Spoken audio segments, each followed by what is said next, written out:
Assalamualaikum warahmatullahi wabarakatuh.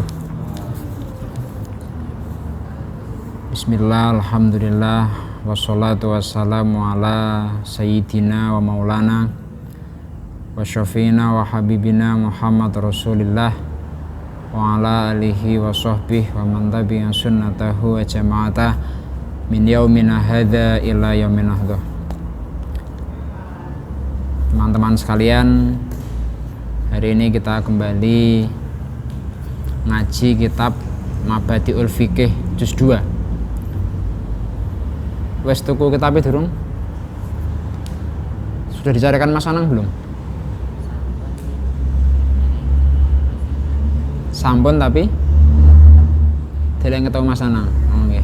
Nah, ini kok yang dua bawa kitab tumbas dewe dari Mas Anang. Oh, sampai sarung ketemu berarti. Oke, ampun. Sementara ngempek kancane riyen nggih, atau mendengarkan atau mencatat kalau ada hal-hal yang menurut sampean penting. Ya, sebelum ngaji dimulai, monggo kita kirim hadiah Fatihah dulu kepada pengarang kitab Syekh Umar Abdul Jabbar. Semoga dengan hadiah Fatihah nanti awak dhewe untuk berkah, muga-muga entuk ngilmu sing berkah manfaat fidini wa dini wal akhirah.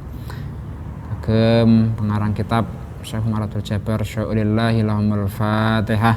A'udzu billahi minasyaitonir rajim. Bismillahirrahmanirrahim. Alhamdulillahirabbil alamin. Arrahmanir rahim. Maliki yaumiddin. Iyyaka na'budu wa iyyaka nasta'in. Ihdinas shiratal mustaqim. Shiratal ladzina an'amta 'alaihim ghairil maghdubi 'alaihim waladdallin. Rabbighfirli wa liwalidayya wal mu'minina. Amin. Kemarin kita sudah menyelesaikan bab tentang toharoh. Hari ini kita akan membahas tentang najis. Bismillahirrahmanirrahim. An-najasatu utawi iki iku nerangake pira-pira najis. Ma iku apa an-najasatu utawi pira-pira najis.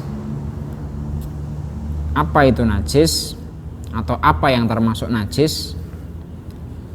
Hiya utawi najasah, najis tadi iku adamu getih wal qaihu lan nanah. Jadi macam-macamnya najis itu ada, pertama darah, kedua nanah, wal qaihu lan utah atau utah-utahan. Utah-utahan ki apa? Apa?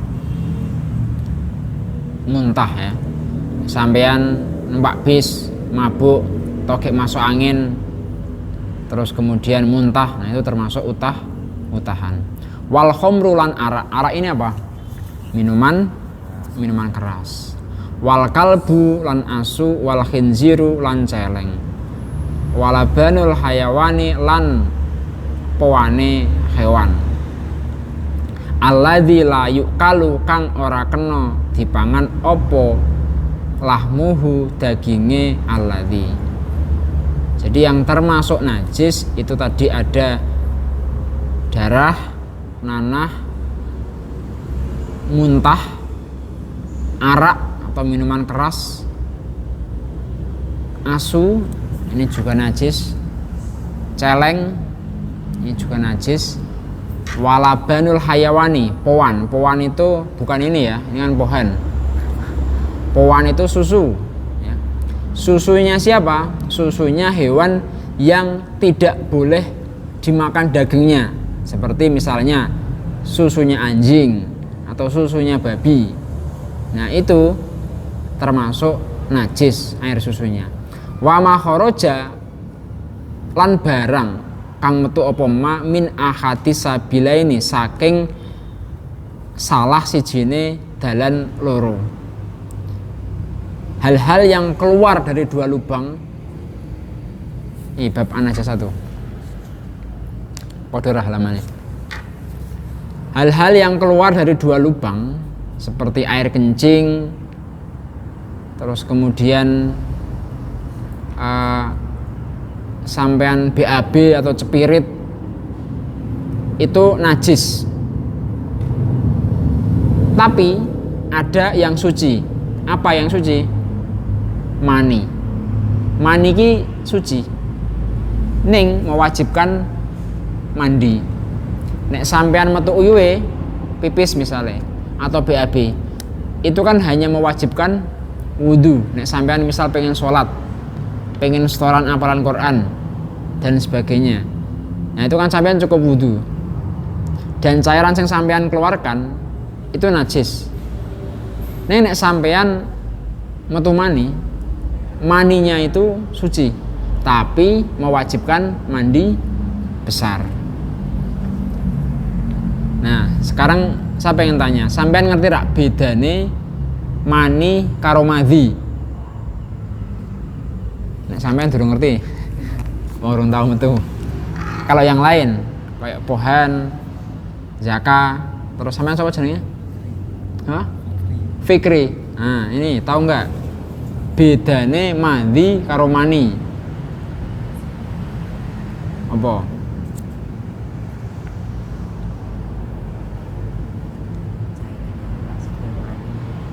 Ya, benar.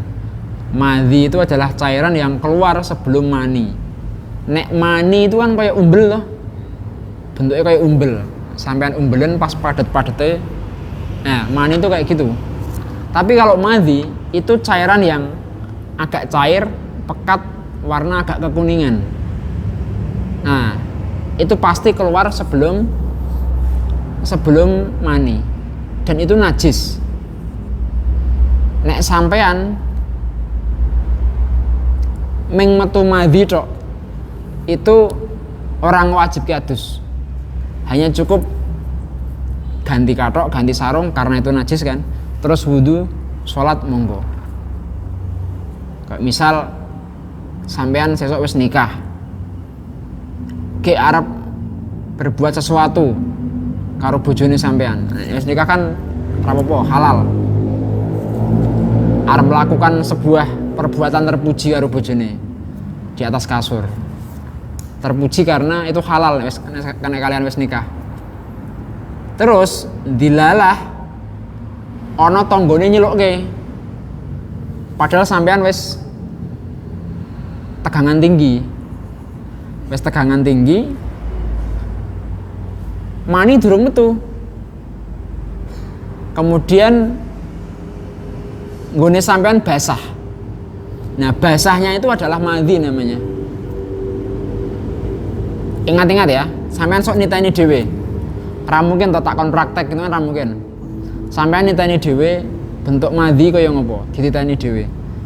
Pokoknya ketika sampean terangsang terus kemudian keluar cairan, nah itu madhi. Ya, bedake madhi, mani karo uyuh ya, beda ya. Nek uyuh cetha, sampean bendino nguyuh mesti. Sampean wis ngerti bentuke, wis ngerti warnane. Kayak wedang, kayak banyu umumnya lah. Meng pesing gitu aja kan. Nek uyuh. Sementara nek madhi agak pekat, lebih cair daripada mani, bentuknya kekuningan, secara warna kekuningan. Nah itu madhi. Nah so sampean ditanya dhewe. Nah nek sampean gini, terangsang itu kan tidak harus sampean melihat sesuatu kan. Tanpa melihat, kalau otak sampean memikirkan sesuatu, iso kan tegangan tinggi. Dan dia juga bisa keluar ya. Jadi adik sampean dewe itu adalah negara dalam negara ya. Cara negara ini negara dalam negara. Jadi dia punya otonominya sendiri ya. Otonomi ini apa ya cara-caranya? Punya kemandiriannya sendiri. Sampean ra iso ngatur, ya kan? Sampean lagi nundalan ngono. Ra sengaja ndelok wong wedok rada hot ngono. Sampean kan ra mungkin kan ngomongin muni aja tangi kan ra mungkin. Tetap dia punya otonominya sendiri, punya kemandiriannya sendiri. Nah, ketika dalam posisi seperti itu, kok katoke sampean teles. Nah, itu madhi. Jadi madhi itu metune biasanya apa ya? Cara terangsang burung puncak, dia masih awal-awal. Ini nek mani, nah, mani itu jelasnya sampean sudah wis apa ya? Nek sampean secara sadar, sampean sudah cara-caranya wis loyo, wis lemes cara-caranya. Tapi kalau kalian lewat mimpi itu beda cerita. Lewat mimpi kan teko-teko tangi-tangi kok klebus ki apa. Jebule koncone mutahke wedang.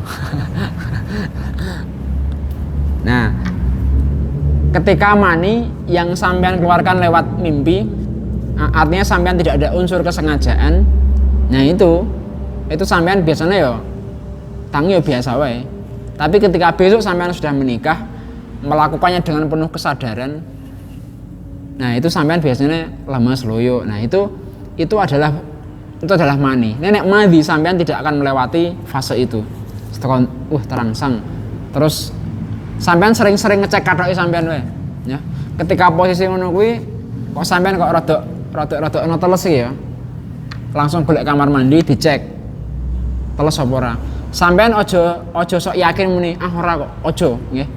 Seperti yang minggu lalu saya cerita, ngendikane Kanjeng Nabi, siksa kubur iki akeh-akeh saka uyuh atau ya apa saja yang keluar dari kelamin kita masing-masing.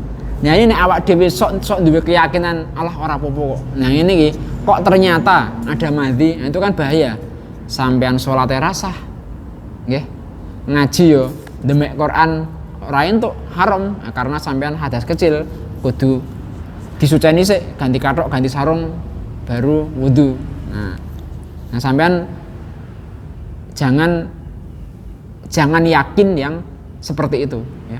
Nek sampean nang posisi keraguan-raguan ya dimantepi le iki najis gitu aja, ya. Nek sampean ragu, iki mau mandi itu ya. Nah itu sampean teko yakin kuwi mandi. Karena ketika sampean yakin kok kuwi do mandi dan ternyata mandi, malah payah sampean. Salate rasah, ngaji demek Quran haram dan sebagainya. Itu ya. Sudah paham mandi sama mani? Sudah? Ya. Yeah. Selanjutnya wal maitatu lan batang wasakruha lan ulune batang. Nah, bangkai ini juga najis. Rambutnya bangkai atau bulunya itu juga najis. Wangadmuha lan balunge batang, tulangnya ini juga najis. Illa maitatal adami kejaba mayite bangsa Adam. Maksudnya adalah bangkainya anak Adam. Anak Adam itu siapa? Siapa?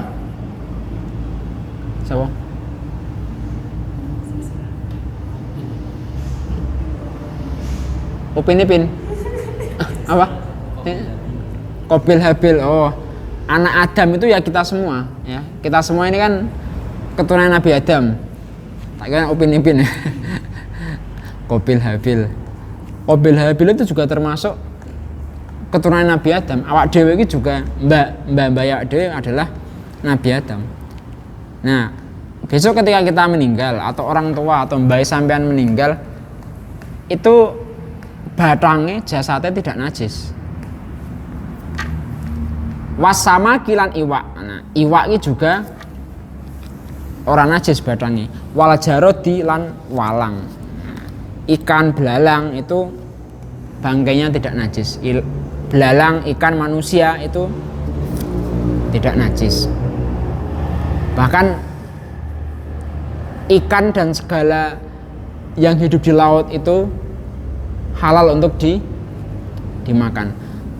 Ikan dan semua yang hidup di air, ya. Hidup di air di sini dengan catatan dia hanya hidup di air, dan kalau dia keluar dari air maka dia akan apa? Akan mati. Contoh sing hidup di air dan tidak di air apa? Sing bisa di dua alam. Apa? Ya betul, buaya. Apa meneh? Kodok. Nah itu haram itu. Nyate kodok gitu atau nyate boyo, nah itu haram karena dia hidup di dua alam. Nah sekarang kalau anjing laut, pernah lihat anjing laut enggak? Nah kayak halal apa haram? Halal. Dia kan hanya bisa hidup di air. Dia habitatnya di air. Saiki nek babi laut, tahu babi laut enggak? bulu babi, nah sing kaya landak kayak rambutnya, itu halal apa haram? Sing mantap, halal itu halal ya. Dia spesiesnya di air.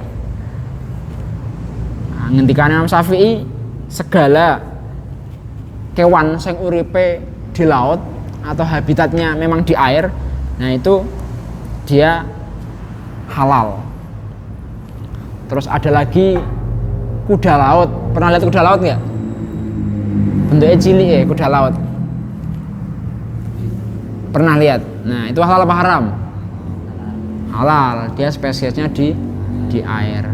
Jadi kuda laut itu adalah satu-satunya spesies sing jantane iso meteng. Jantane iso meteng. Satu-satunya. Nek liyane kan ra ono. Ya kayak menungso sing iso meteng ya betina. Sapi, jaran, wedhus, nah iki sing iso meteng betina. Nek kuda laut, jaran laut, nah iki dia jantane iso meteng. Nah, ini paham ya sampai sini ya.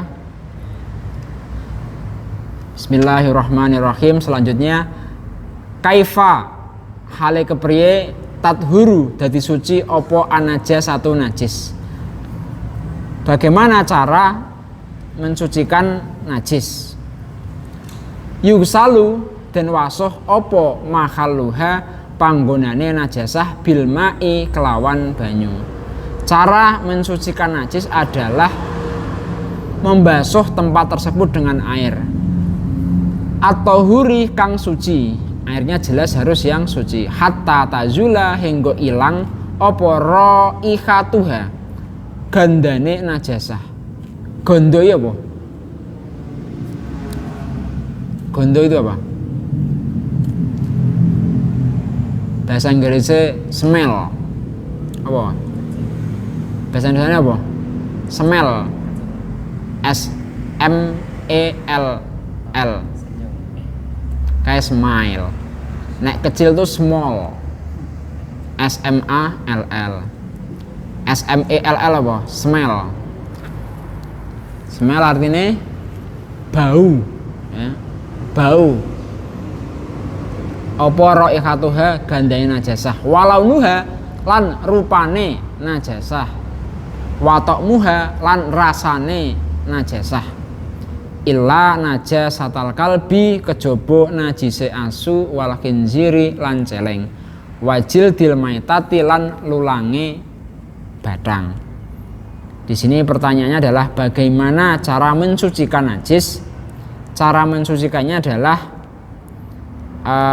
tempatnya dibasuh dengan air yang suci sehingga hilang bau, rasa dan warnanya. Kecuali, nah ini ada kecualinya di sini tadi. Kecuali najisnya anjing, babi atau kulit bangkai. Di sini ada yang pernah ngaji Safinah. Safinah tahu ngaji rum? Safinah atau Najah? Sudah. Pas kecil atau di kelas malam seperti ini? Di TPA. Nah, di Safinah atau Najah itu kan dijelaskan. Najis iki ana telu. Najis mughaladah atau najis yang berat. Najis berat iki kaya apa? Najise asu, celeng dan sedaya dzurriyyah ya. Wa dzurriyyatihi, semua keluarganya. Keluargane asu, keluargane celeng.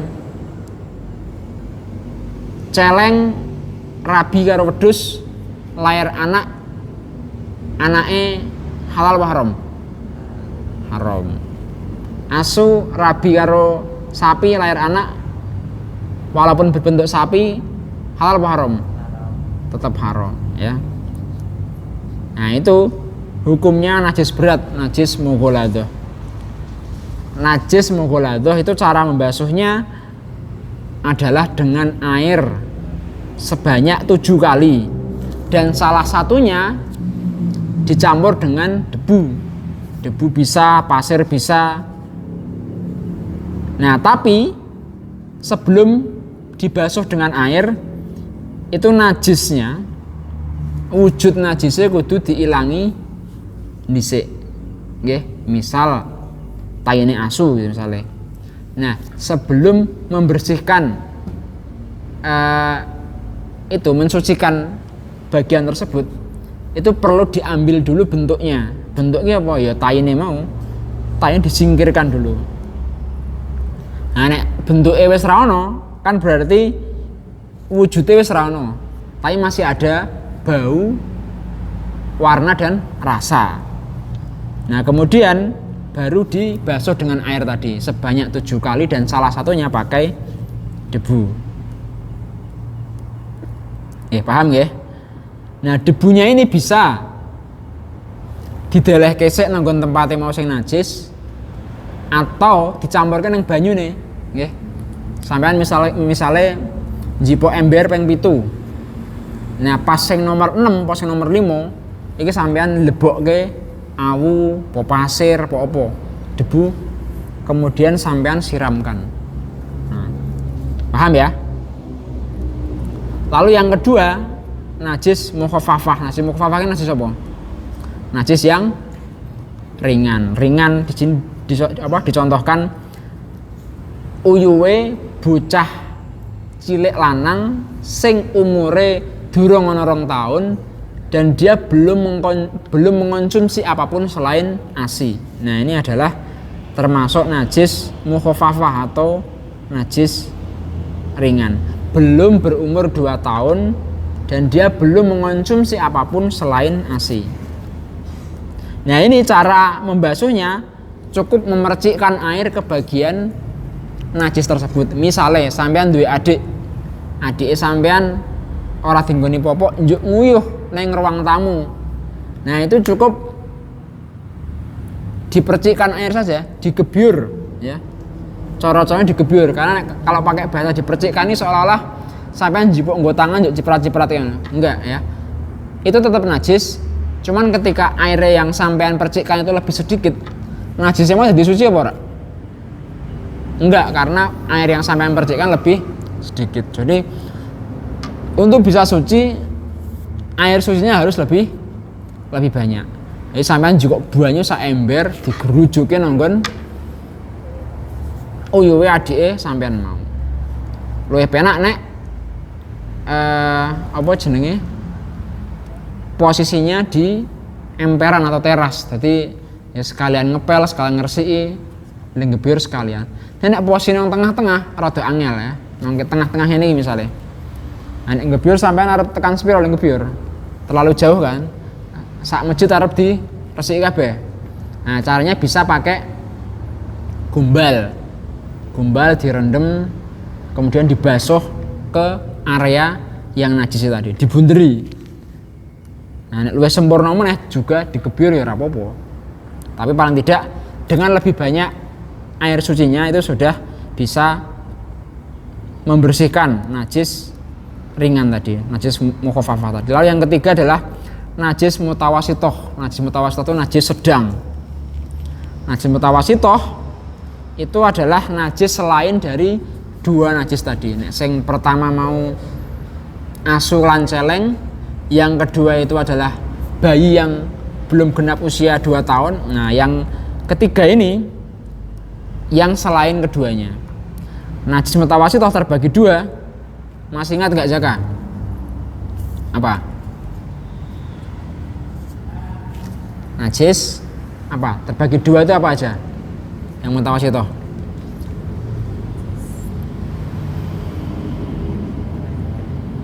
Apa? Katanya bener mau katanya. Najis apa? Najis ainiyah dan hukmiyah ya.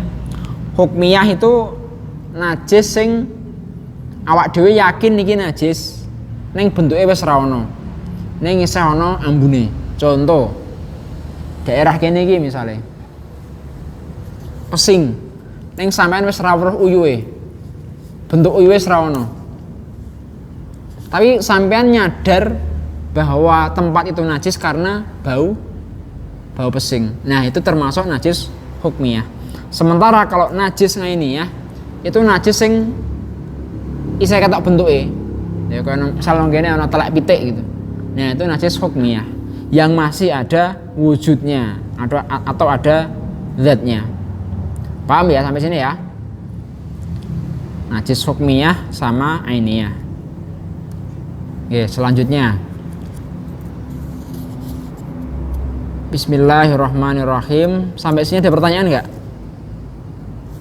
Enggak?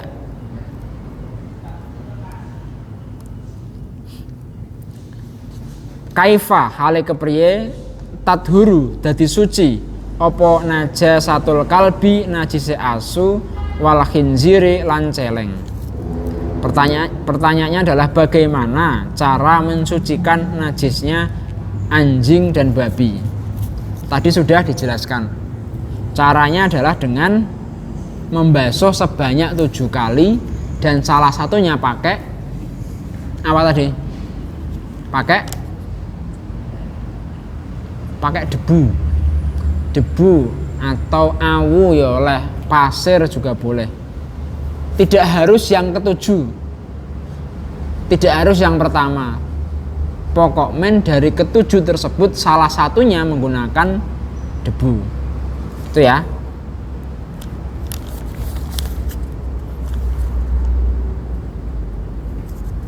Nah, tadi sudah dijelaskan di sini. Yusalu den basuh apa mahaluha panggonane najasah bil ma'i kelawan banyu sapengamarotin kelawan ambal kaping 7. Paham ya? Yang najis berat ini mughaladah. Berikutnya Bismillahirrahmanirrahim. Kaifa hale kepriye yadhuru bisa suci opo jildul maitati lulangi badang. Bagaimana cara mensucikan kulit bangkai? Caranya piye? Yadhuru bisa suci opo jildul maitah bidibagi kelawan den sama. Cara mensucikan kulit bangkai adalah dengan disamak. Kewan ini nek wis dadi bangkai itu hukumnya haram untuk dikonsumsi. Misal ana sapi mati gitu, itu dikonsumsi halal apa haram? Haram ya, karena dia matinya bukan dengan disembelih, tapi sudah jadi bangkai. Atau yang banyak terjadi mungkin uang adol ayam tiren. Paham ayam tiren enggak? Tiren apa artinya? Mati kemarin ya. Ayam tiren itu ayam sing ya dia mati karena karepe dhewe. Misal ora sehat, loro, terus mati. Biasanya jenenge bakul kan sok ora gelem rugi. Nah, sing mati kayak gitu itu masih dijual. Nah, itu haram. Itu haram ayam-ayam seperti itu. Sapi juga sama. Sapi nek dia mati karepe dhewe atau dia berpenyakitan kemudian dikonsumsi itu haram.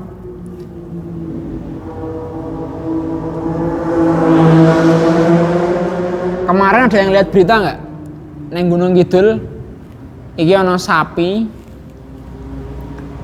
terkena penyakit antraks. Nonton beritanya nggak? Di Gunung Kidul ada sapi terkena virus ya. Antraks itu virus pada binatang.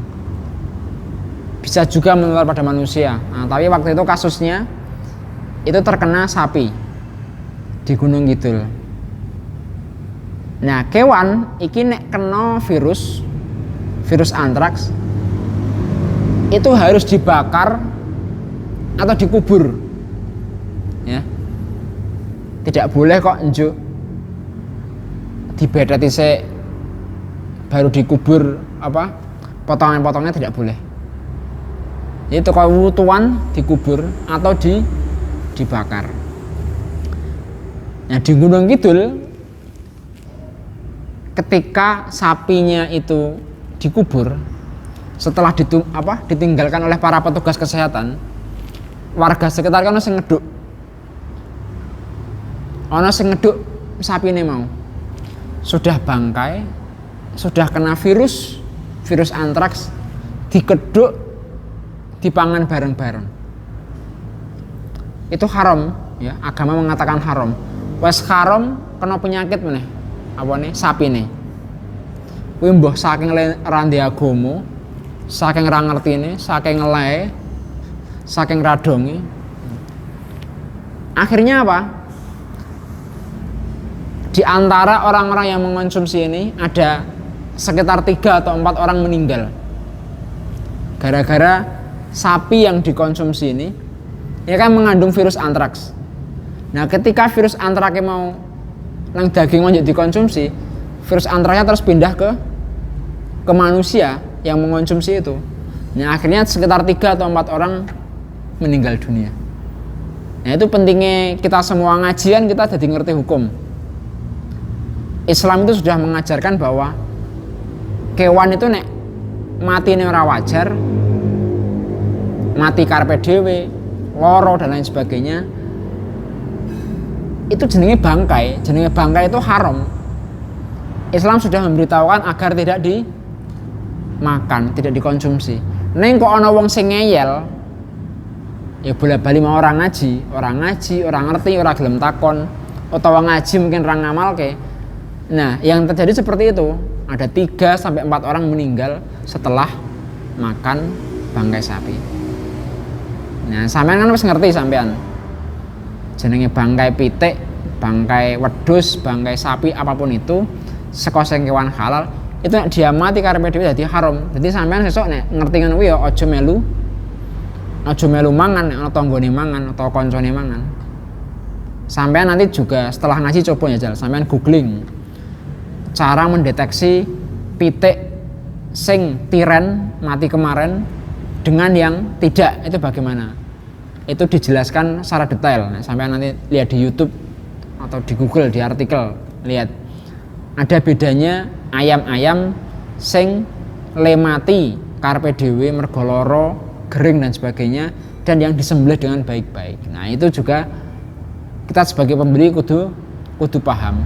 Ben apa? Ben sampean sak dikon mbokne, wah bapakne, le tukoke daging. Nggo acara ning omah misalnya, omah ana acara. Sampean ngerti, oh kayak tiren kayak ora. Nah, jadi sampean juga perlu mengetahui soal itu. Nah, kembali ke bahasan tadi. Bangkai saka kewan sing wis mati itu kan haram ya. Mau kepalanya, mau dagingnya, mau kakinya, ini haram kabeh. Tapi masih ada yang bisa diproses menjadi halal. Apa itu?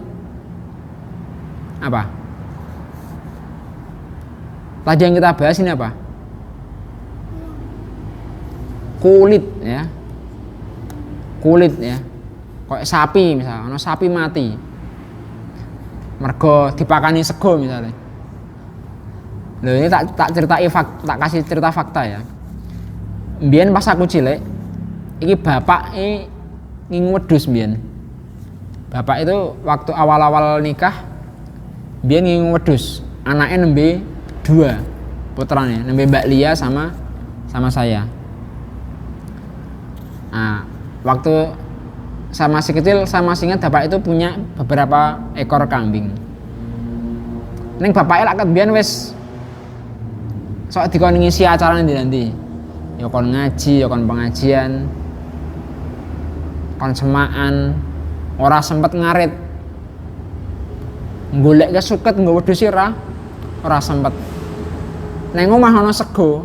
Nah, bapak makani wedhuse mau nganggo sego. Bengi-bengi dipakani, esuke wedhuse langsung mati.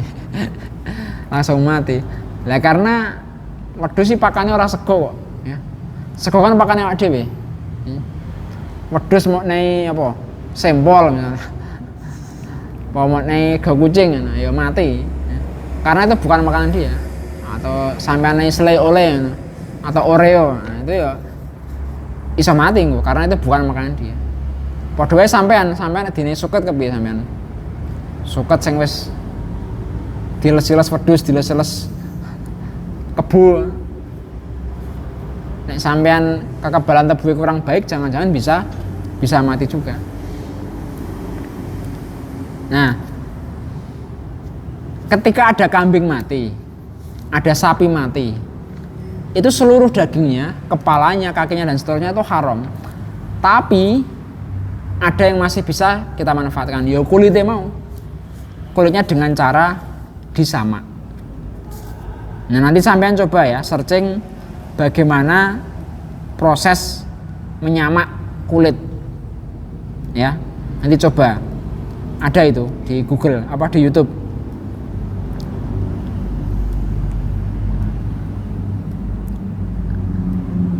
Kanjeng Nabi ngendika idza dubighul ihabu faqat tahara.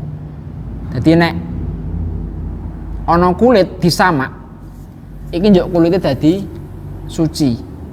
Nah, ketika ada kulit kok disamak iki kulitnya iso dadi suci. Padahal tadi dijelaskan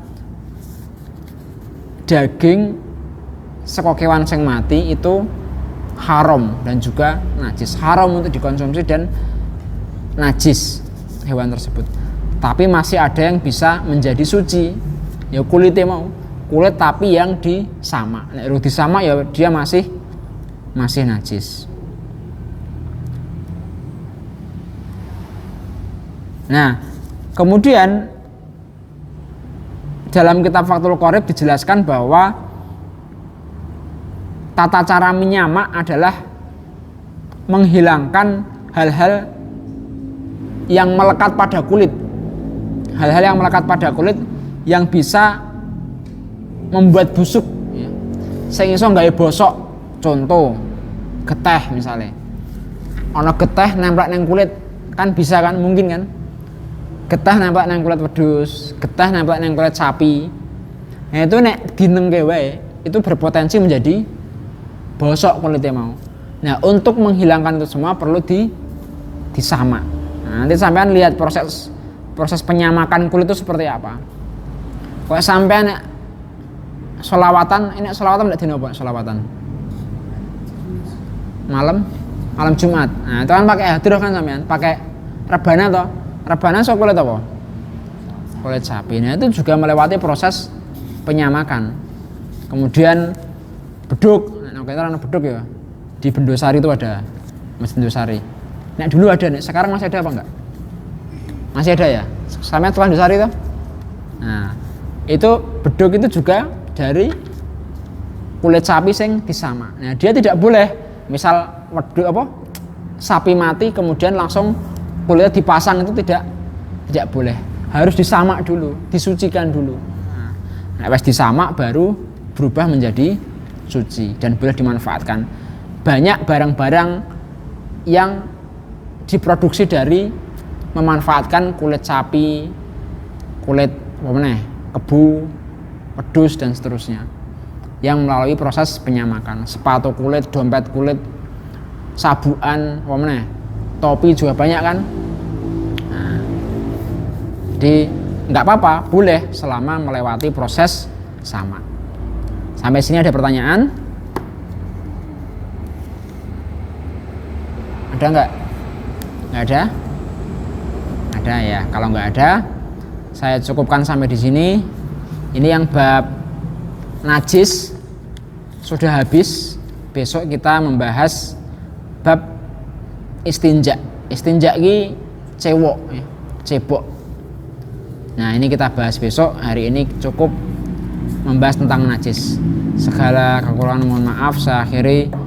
Wallahul muwaffiq la aqwamit thoriq. Wassalamualaikum warahmatullahi wabarakatuh.